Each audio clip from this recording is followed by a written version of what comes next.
Bom dia, pessoal. Vamos dar andamento ao nosso conteúdo online, vamos dar andamento ao nosso módulo de logística. Vamos falar sobre os capítulos 9, 10 e 11 hoje. Nós já falamos um pouquinho sobre o capítulo 9, sobre a teoria do ganho. Hoje a gente vai dar nome ao que a gente falou semana passada. No capítulo 10, é um capítulo só de leitura para vocês, então esse capítulo ele aparece aqui no slide, mas ele não vai, o conteúdo dele não vai estar aqui porque o capítulo 10 chama Construindo um Experimento. Esse capítulo ele vai elucidar na prática o que acontece na teoria do ganho. Foi um exemplo que foi aplicado para uma empresa fictícia que nós demos na apostila.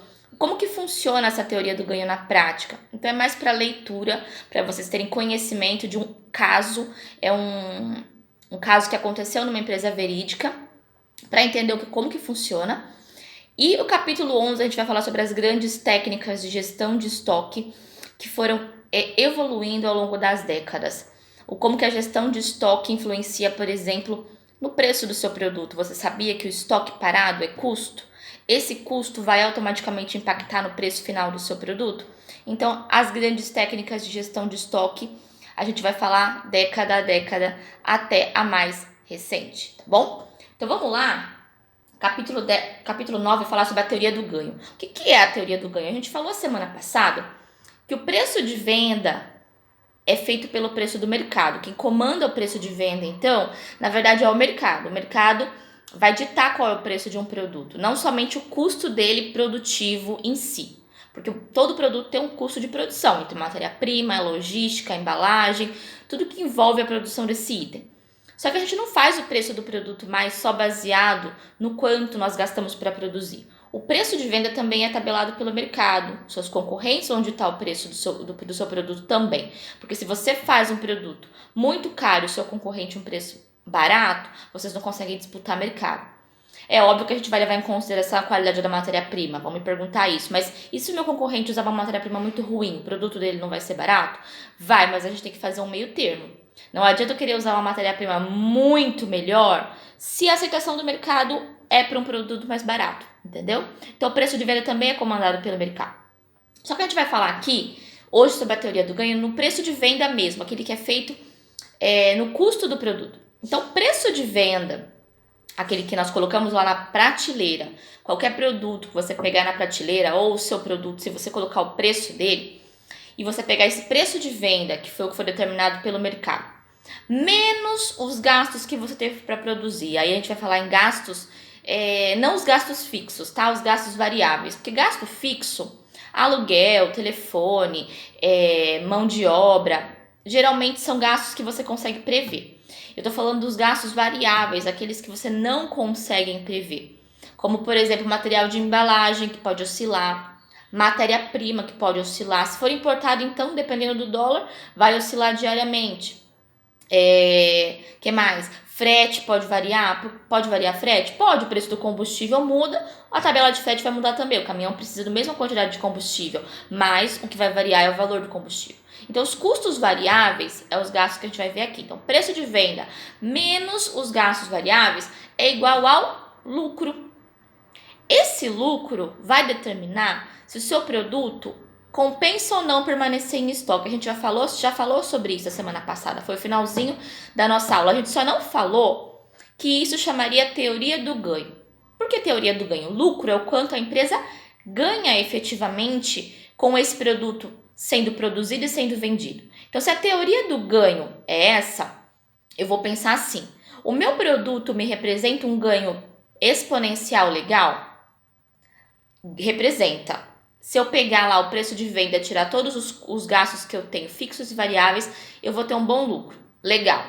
Agora a pergunta é: esse produto está sendo vendido?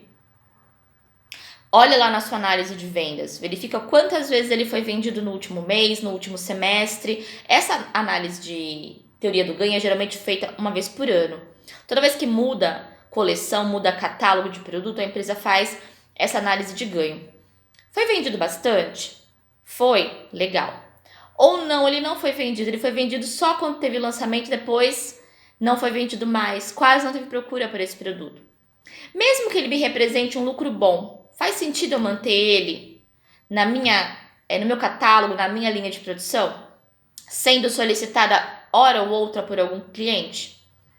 Não, porque eu tenho que manter a matéria-prima desse produto em estoque. Já que ele está no meu catálogo, eu tenho que ter ele em estoque. Eu tenho que pedir pro meu fornecedor produzir alguma coisa dele. Eu não posso deixar sem nada. Eu tenho que treinar meus funcionários para poder dedicar a produção desse item. Eu tenho que fazer propaganda desse item. Então não compensa eu manter ele em estoque se ele está sendo vendido. Aliás, manter ele em produção se ele está sendo vendido muito pouco. Só compensa manter ele em linha de produção se ele tiver uma boa resposta aqui nessa equação de preço de venda menos gastos igual a lucro. Então o lucro tem que representar um valor exponencial. E tem que ser solicitado com frequência pelos meus clientes. Porque se ele não for, se meu histórico de vendas dele for fraco, é melhor eu tirar, substituir por um outro que talvez eu possa melhorar, negociar melhor a matéria-prima, negociar melhor a mão de obra para baixar o preço o gasto dele e melhorar o lucro. Toda vez que eu diminuo o gasto aqui nessa equação, o preço de venda é o mesmo, certo? Se eu diminuo o gasto que eu tenho, eu aumento o lucro, tá? Então, se eu aumentar o lucro de um item que talvez seja menos lucrativo, mas que sai mais, melhorar alguma coisa nele, criar uma expectativa nova no cliente, fazer uma promoção para alavancar a venda, é melhor eu focar naquele. E é isso que eu falo para muita gente que costuma ter empresa, que diversifica demais a gama de produtos. Diversificar é bom? É, mas toda vez que você diversifica, você tem um gasto maior, um esforço maior em manter vários produtos em linha. É melhor você ter um que vende bem, 2 que vende bem, do que ter 20 em linha, aonde 2 vendem bem e 18 não vendem nada. E você tem que ter a matéria-prima parada. Porque você vai ter que produzir se um cliente pedir, se 2 clientes pedirem. Por isso que eu falo, foquem no produto carro-chefe. Não queiram diversificar demais o produto de vocês.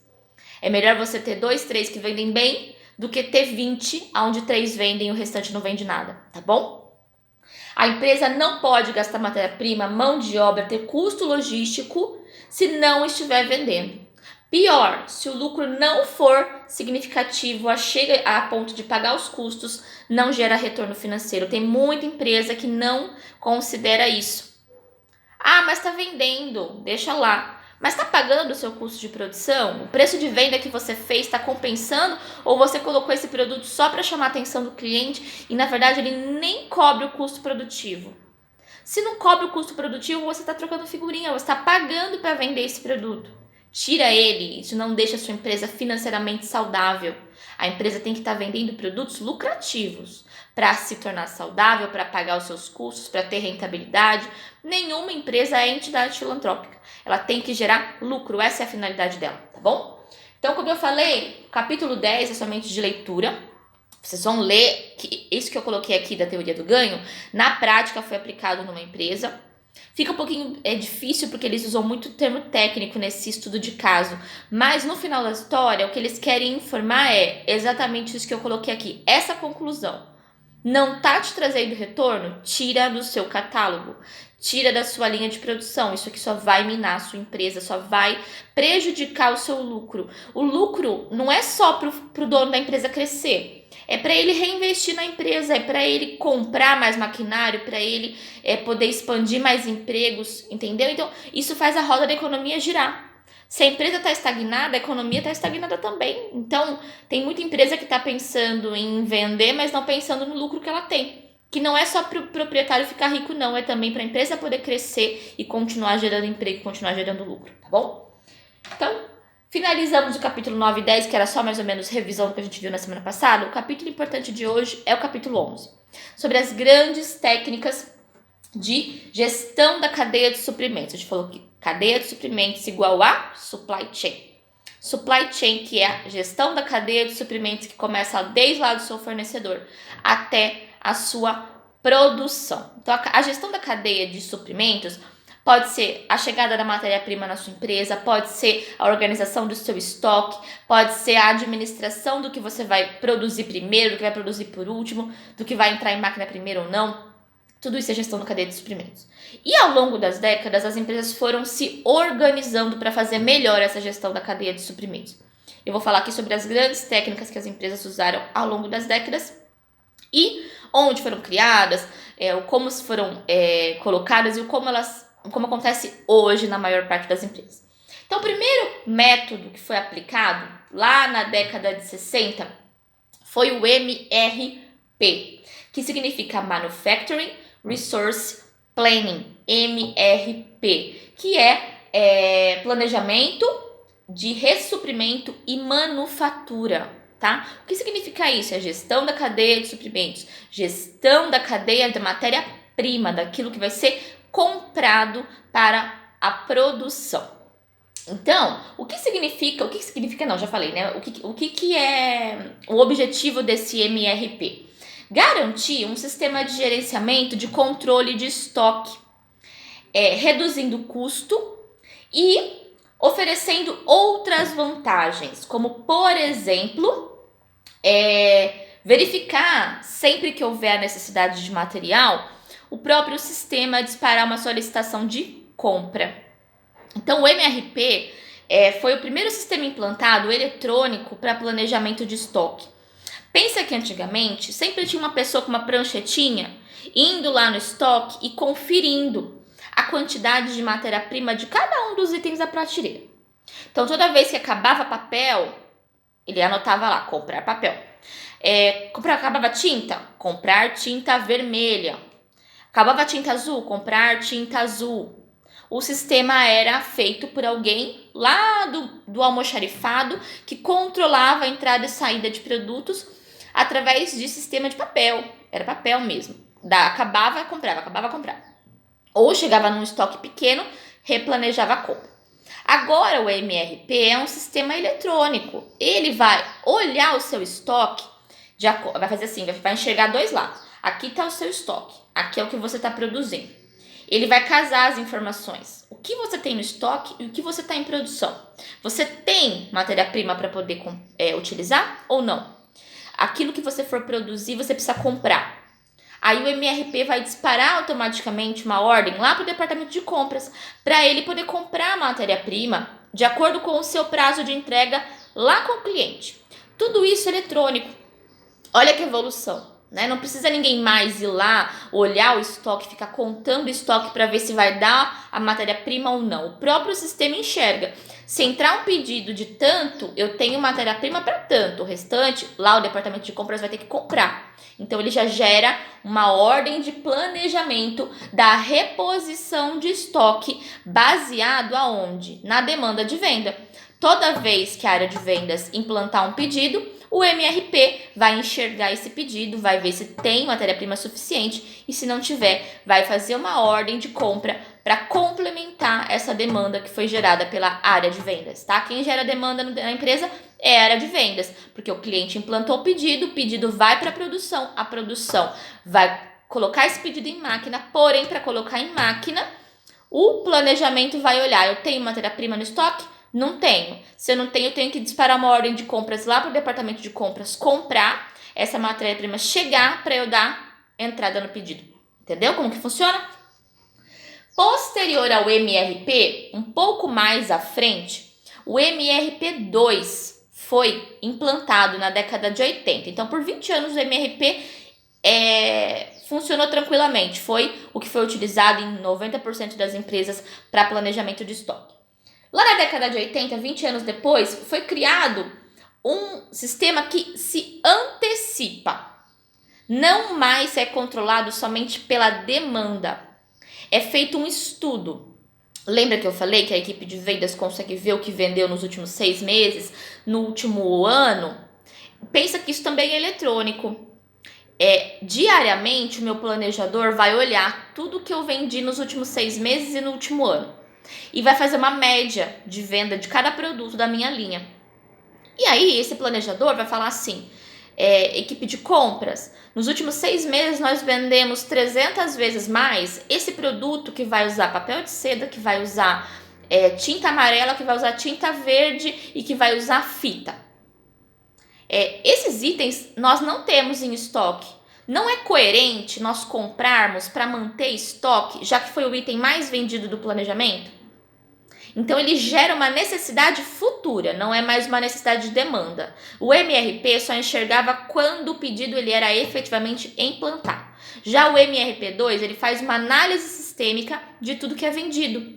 Então, ele vai gerar uma necessidade se antecipando a um pedido do cliente.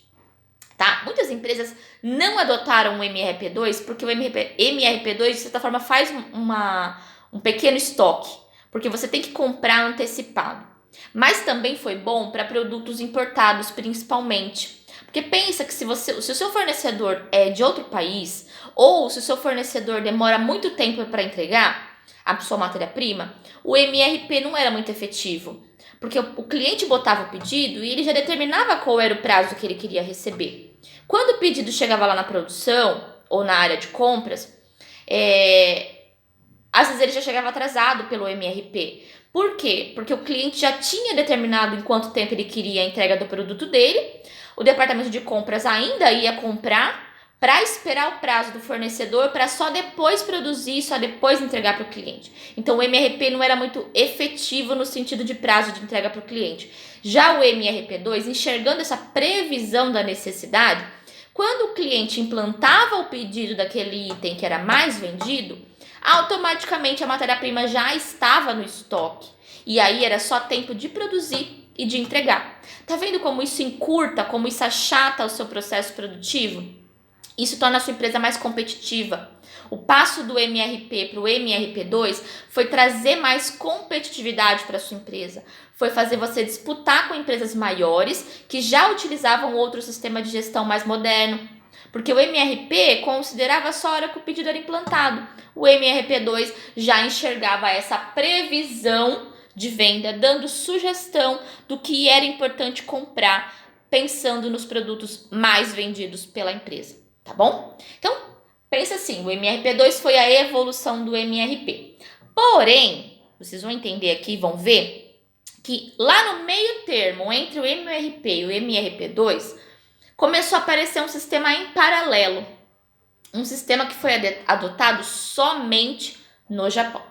O restante do mundo estava lá entre MRP e MRP2.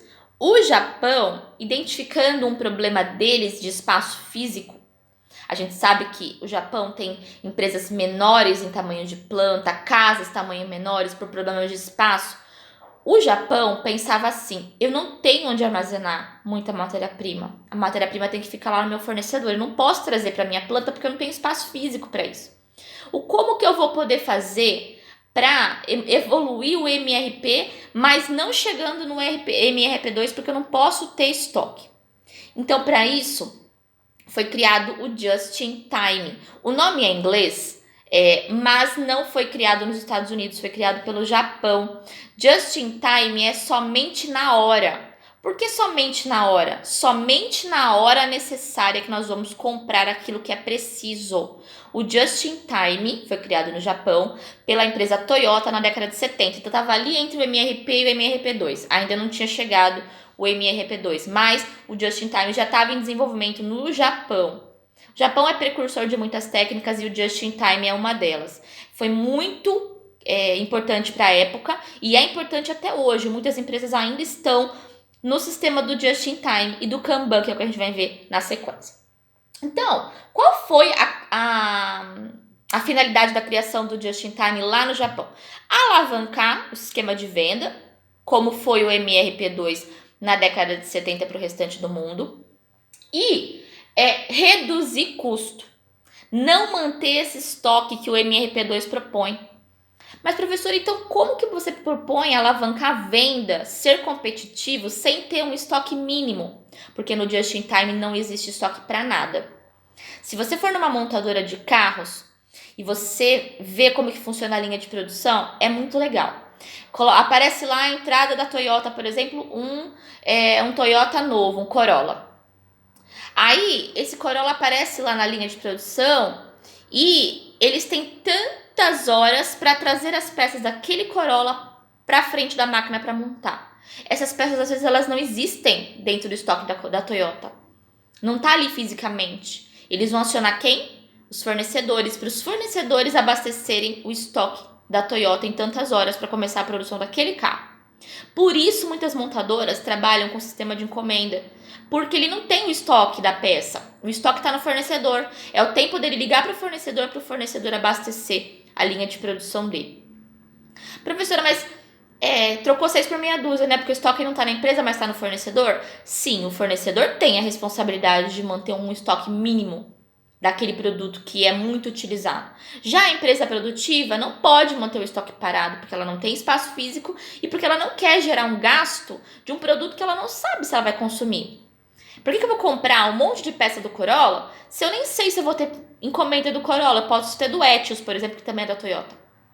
Então, a empresa pensa em ter as peças lá no fornecedor, manter no fornecedor. Então, assim, ela mantém a produtividade, porque ela é o tempo somente do fornecedor entregar as peças, já está produzido, não vai produzir nada, só vai chegar na planta deles, e geralmente eles escolhem fornecedores que estão ali ao redor para facilitar essa logística, e alavanca a produtividade e não mantém estoque de nada. Então, o just in time é comprar somente na hora certa, requisitar somente na hora certa. O pedido vai chegar na fábrica, eles vão acionar os fornecedores já têm um estoque mínimo daquele produto, as peças chegam até a empresa e aí começa a linha de montagem, tá bom? Então, é sempre quantidade correta. Você não vai ver a Toyota comprando, por exemplo, estoque de nada. A evolução da Toyota, a Honda faz a mesma coisa hoje, tá? Quem trabalha na Honda vai me entender. Quem tem pais que trabalham na Honda já devem ter falado sobre isso. A Honda não mantém estoque de nada, ela não deixa nada parado. Ela só vai comprar aquilo que ela já tenha produzido, aquilo que ela já tenha vendido. Já vendi 20 carros dessa linha. Agora sim eu vou startar a ordem de compra para o meu fornecedor, porque eu tenho 20 carros já vendidos. E aí esses 20 carros me representam uma compra mínima com o meu fornecedor.